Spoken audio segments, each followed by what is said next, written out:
Reading with your kids.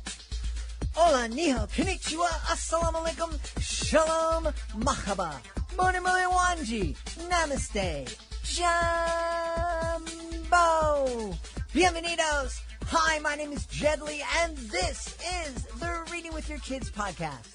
We are coming to you from the beautiful and historic neighborhood of Reedville in the southwest corner of Boston, Massachusetts. We are so honored and so wicked happy that you're joining us in our mission to help all families grow closer through reading. Please be sure to tell all of your family and friends about the show, and please be sure to subscribe to the show on the iHeartRadio app, on Spotify, Apple Podcasts, Amazon Music, Audible, Good Pods, Podcast Addict, wherever you find your podcasts. We want to invite all the authors and aspiring authors who are listening to the podcast to visit our website, readingwithyourkids.com.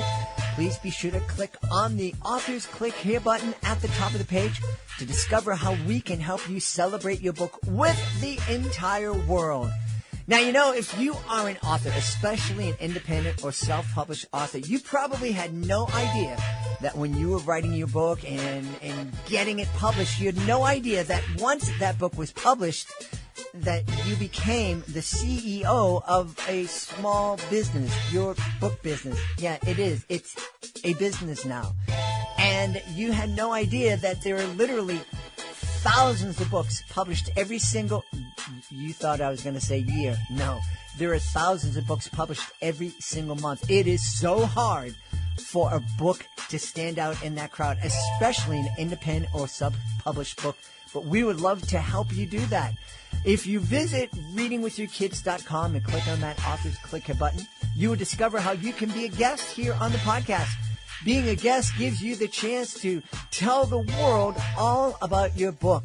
It's fun, it's easy, and it doesn't cost you a thing.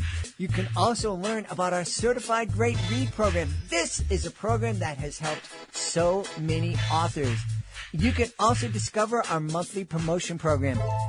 We're really excited. We've helped so many authors to date, and we would love to help you. Please go to readingwithyourkids.com, click on that Authors Click Here button at the top of the page, and discover how we can help you celebrate your book with the world. Join us right now from the great state of Arizona. Our guest is here today to celebrate her middle grade novel. I mean, I think I could have probably written this myself. It's called Confessions of a Class Clown. Please welcome to the show, Ariane Costner. Hey, Ariane, how are you? Hey, I'm feeling good. Thanks so much for having me. Delighted to have you on. I think there are lots of class clowns out there. Most of them don't figure out a way to make a living at it for 35 years like I did. But, what inspired you to write this book? Was it personal experience?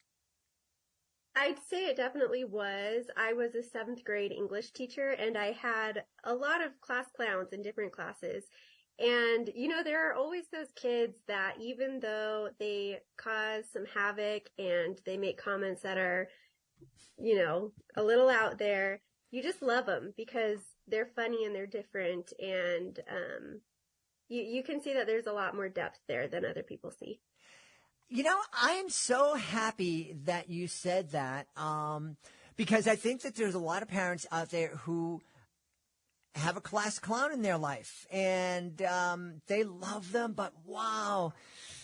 I remember picking my kid up in middle school, and every day, I'm out there with the other parents, and my daughter comes running out, and she's all happy, and then my son is coming out with his 7th grade class, and his teacher is right behind him, and I'm like, oh, no, what did he do today? And it's hard it's hard for us to remember that those kids, that there's a lot of personality, there's a lot of extra energy, but there's also a lot of depth, and that they're really cool, wonderful people.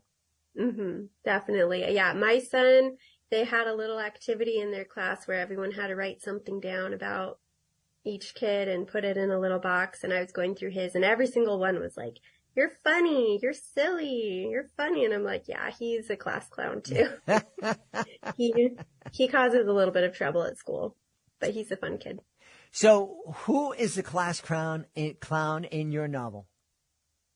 So this particular class clown, his name is Jack. And I'm not saying all class clowns are like this. This is just Jack. He feels like being funny is one of the only things he's good at. He doesn't feel like he's very successful at academics. And he also really craves validation online. He's trying to become sort of YouTube famous.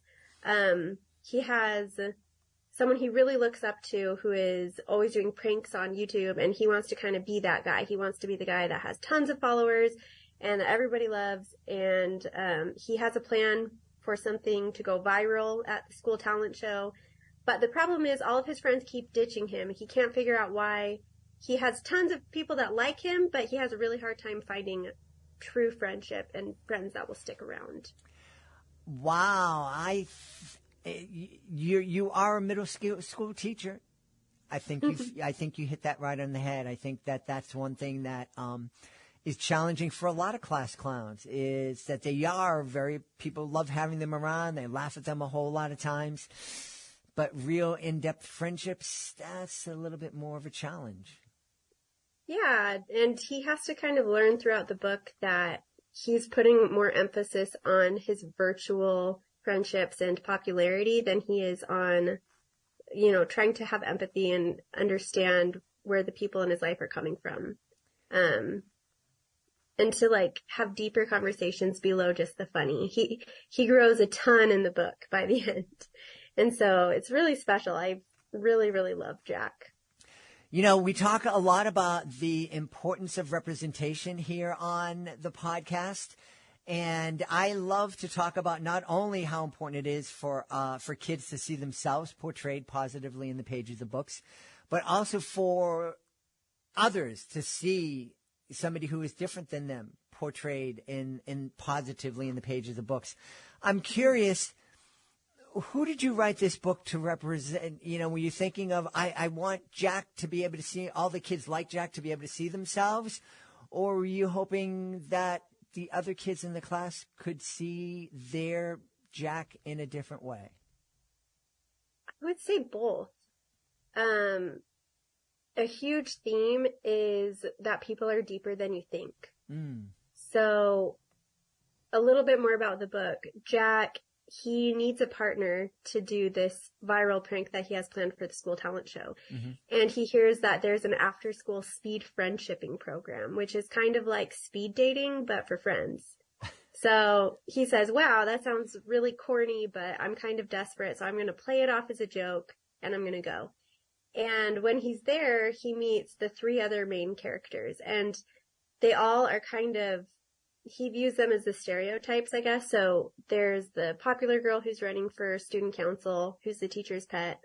And there's this new girl who's very quiet and mysterious, and she has a shaved head, and nobody really knows why. And there's another kid who, he is a fun kid, but he doesn't have a cell phone, which Jack finds to be quite an inconvenience, because he wants someone to always be recording him.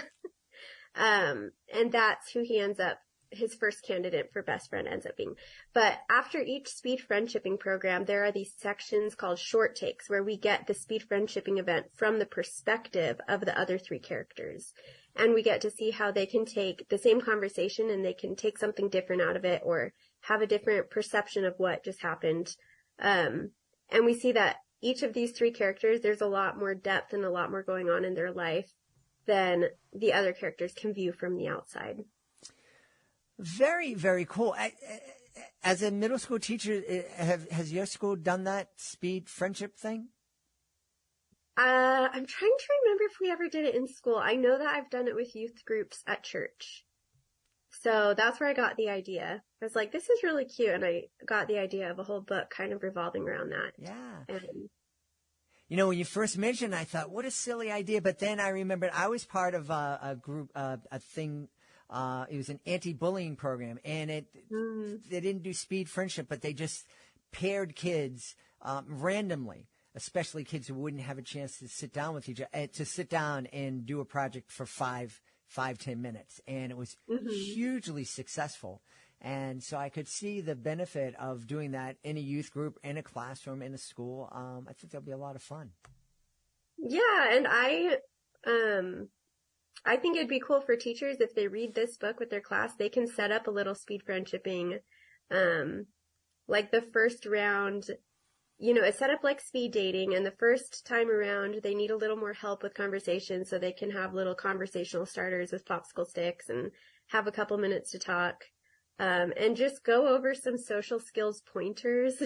I use a little bit from the book, how to win friends and influence people. Mm-hmm. I throw in a little bit of pointers, and I try to do it in a way where the kids are joking about it and it's not super serious, but hopefully they pick up some social skills too, because, we've lost, it's easy to lose some of that, especially in such a tech heavy world. Yeah. Yeah. No, those are great lessons for everyone. You mentioned that you would love for teachers to read this book aloud. Do you do that a lot with your class? Do you read aloud to your 7th graders? I am no longer a teacher, but yes, I did. And I was very lucky because the school I was in had a 2-hour block for English and language arts. Most schools only have one. Mm-hmm. So we got a lot of time, and I spent the first probably 15 to 20 minutes of every class just reading. And the books that we finished, we did lots of projects with them and really conversations. I loved it. Yeah. I think one of the things that we really encourage here in the podcast, obviously, is to read with your kids, but continue to read with your kids after they become independent readers, especially as they're getting older. And, again, you may not be cuddling up on the couch with your 7th grader, but certainly reading or co-reading with your kids and talking about the books afterwards, listening to an audiobook together on the way to school or soccer or ballet, I think is really a great way to spend time together. And it sounds like you agree with that. Definitely. Yeah. My oldest is only 7 years old, but I intend to continue reading books that they're reading and talking to them about it.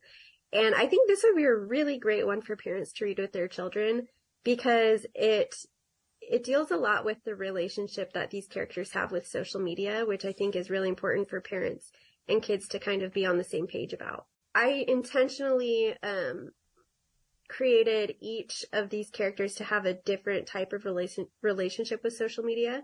So Jack is very addicted to his phone, and he's very addicted to the feedback that he gets. He wants more likes, and he's kind of he'll sacrifice other people in order to get the laughs. You know what I mean? So that's unhealthy. There's Mario, who does not have a phone, and he wants social media so bad. He thinks his parents are so unfair, and he even creates a whole PowerPoint trying to convince them that he needs it. And by the end of the book, he's able to understand more where his parents are coming from, and they come to an understanding. And he realizes that he can make friends without this. He doesn't necessarily need it to be accepted by true friends. And then there's Tasha, and she has a more healthy relationship with her social media. She uses it to show off her fashion designs and to enter contests and things like that. And she's just not quite as dependent on it as the other characters. And then finally there's Brielle, who's the social media queen, and she takes very personally all the negative comments. It will ruin her day. She has a lot of anxiety about how she compares to others visually, and by the end of the book, she actually ends up recognizing that this platform that she's on, that she's been so obsessed with, is not serving her, and she kind of makes the mature decision to get rid of it on her own. So I think it'd be really good for parents to read this with their kids and kind of talk about what is healthy online behavior, what is not. Because even if the kids don't have social media yet, they're going to one day, and most of them are on YouTube, and there's a lot of false perceptions that you get even from YouTube families, So yeah, important to talk about. I agree. My kids are older. My kids are 27 and 30 right now, and but helping them become media literate before the age of real social media was very important to me, and it was really helpful for me in my relationship with my kids. My kids were lucky because they had a real life example of the fact that anything you put up online is out there forever.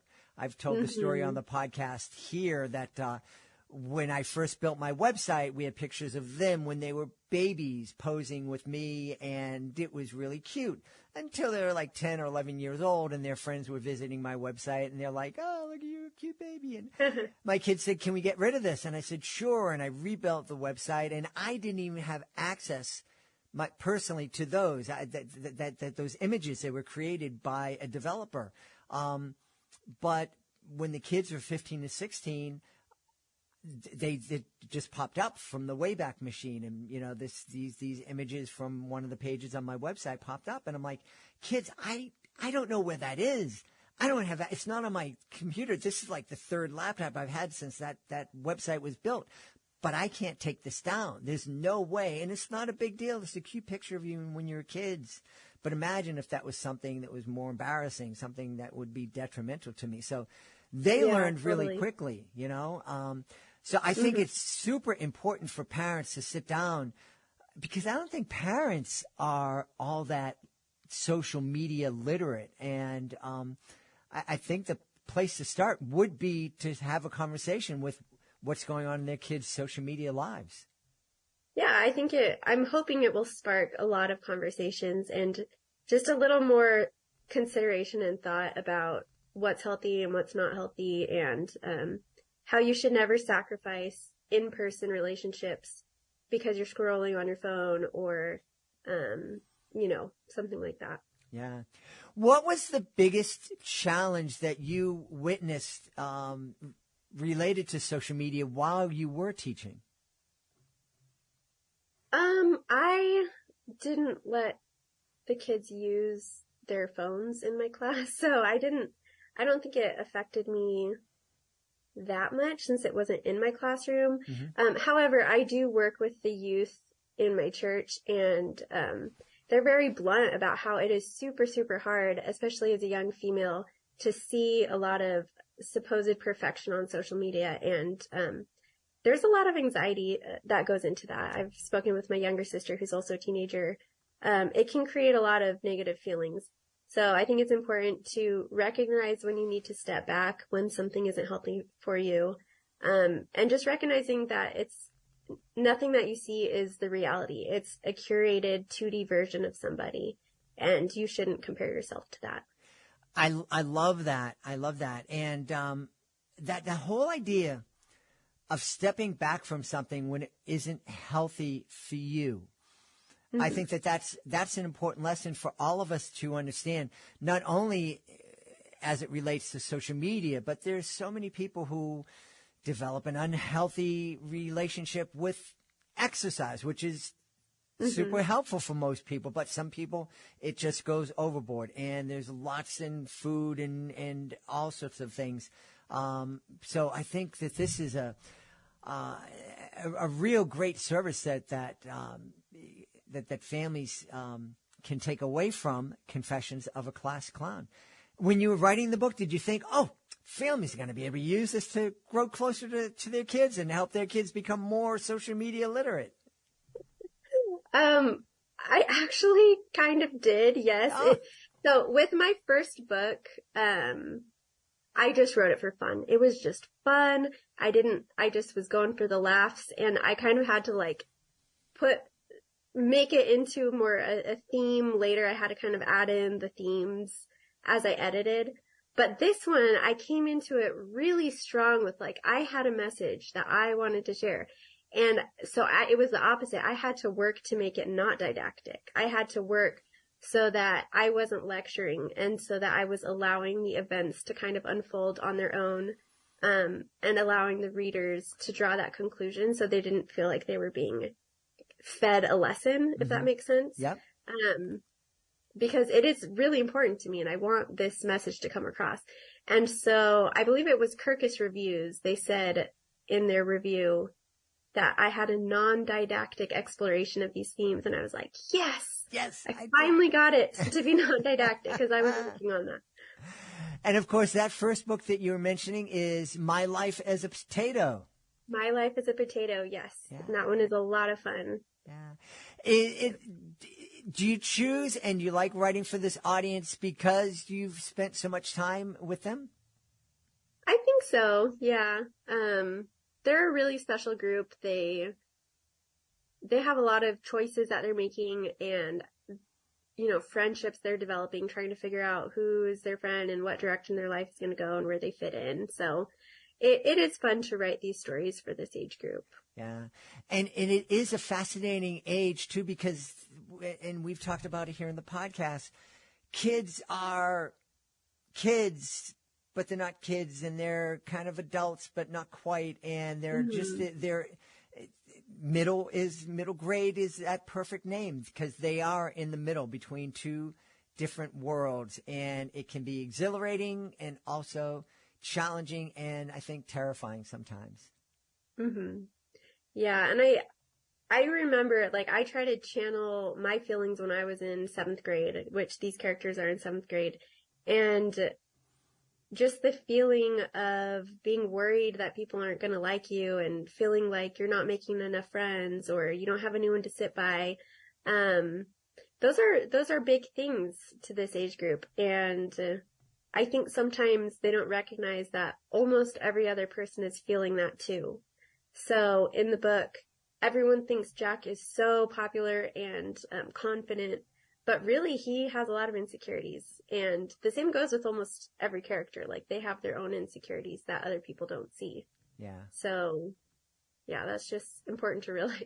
Hey, can you tell us what's coming next from Ariane Kostner? So it took a while to finish my 3rd book. I had my 4th baby and it just kind of knocked me out because I have a lot going on. But I finally finished my 3rd book and, it's a long process. I'm trying to get it edited and then submitted, and it might be some time, but it's a really fun one. I don't think I can share too much about the premise. But it is the same genre, middle grade, a little more, there's a little, it's less realistic. Let's just say that. It's not completely contemporary, but it's still lighthearted. And it's a girl main character this time, which was fun to do because I had 2 boy main characters. Awesome. Well, congratulations on the book and congratulations on the baby. Thank you. She's 2 now, That's so wonderful. she's not really a baby anymore. She's really sweet. Tell us where we can go to find out more about Confessions of a Class Clown and find out more about you. I would go to my website at ariannekostner.com. That's ARIANNECOSTNER.com. I have some resources for teachers and homeschool groups, and I also offer virtual visits, in-person visits. All the details are on there. Awesome. We've had a really fun time speaking to the author of Confessions of a Class Clown, great middle grade novel from our guest, Ariane Kostner. Hey, Ariane, thanks so much for being with us. Thank you. Thanks for having me. We hope you've enjoyed this episode of the Reading with Your Kids podcast and will join us for the next exciting episode of the show. We are so grateful that you're part of our beautiful Reading with Your Kids family. We'd love for you to connect with us on social media, facebook.com/readingwithyourkids, at Reading with Your Kids on Instagram, at Jedley Magic on Twitter. If you are on LinkedIn, please connect with Jed Doherty. We also have a Reading with Your Kids page on LinkedIn. We would love for you to visit our website, readingwithyourkids.com. Authors, click on the Authors Click Here button to find out how you can be a guest here on the show and find out how we can help you celebrate your book with the world. And also, parents, please be sure to visit readingwithyourkids.com to download our free online magazine. Hey, we want to thank the folks who made today's show so wonderful. Of course, we want to start by thanking our amazing guest. I also want to thank my team, Fatima Khan, Rory Grady, Chris Doherty, Ann O'Leary, Soji Franklin. I want to thank my beautiful wife for all the support she gives me. Most of all, we all want to thank you. Thank you so much for taking the time to join us today.